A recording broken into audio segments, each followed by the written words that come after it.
আমি যেতিয়া বাহিৰত ৱৰ্কআউট কৰিছিলোঁ সেইখিনি সময়ত পলাই ছাবমিট কৰিলে আৰু তিৱাৰী আয়োগৰ যিটো ৰিপৰ্ট দেখিছোঁ আমি তিৱাৰী চাহাবৰ চাইনে নাই এইটো ৰিপৰ্টটো ঠিক ঠাক আছে না নাই কোনে জানে চাইনটো কমচে কম হ'ব লাগিছিল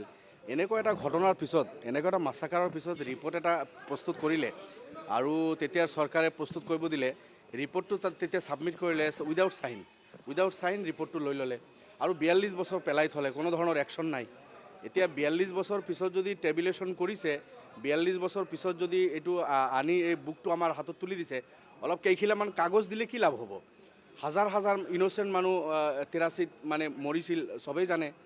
এতিয়াও মানে বুকু কপি যায় সেই ঘটনাবিলাক মনত কৰি আমিতো সৰু আছিলোঁ তেতিয়া লাখ মানুহৰ ঘৰ জ্বলিছিল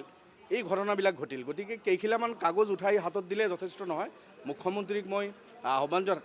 জনাইছোঁ যদি আপুনি পাৰে CBI তদন্ত দিয়ক আৰু তেতিয়াৰ এই ঘটনাখিনি তদন্তমূলে এই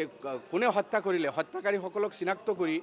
যদি শাস্তি দিয়াৰ ব্যৱস্থা কৰিব পাৰে তেতিয়াহ'লে যি পৰিয়ালৰ মানুহ ঢুকালে মাৰিলে হত্যা কৰিলে ঘৰ জ্বলালে সেইসকলে অলপ হ'লেও মানে সান্তনা পাব সেই হেতুকে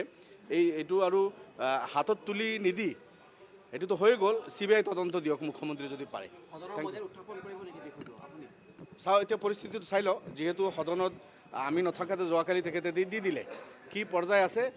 উত্থাপনতকৈ সকলোতকৈ ডাঙৰ কথা মই কেইবাদিনৰ পৰা কৈ আছোঁ যে মুখ্যমন্ত্ৰী ডাঙৰীয়া সাহস কৰি CBI তদন্ত দিয়ক 83 সেই ঘটনাবিলাকৰ তদন্ত হৈ ইয়াৰ পিছত যিসকল দুখী আছে সেইসকলে যদি অকণমান শাস্তি পায় ইন'চেণ্ট ভিক্টিম মানুহখিনিয়ে শান্তি পাব থেংক ইউ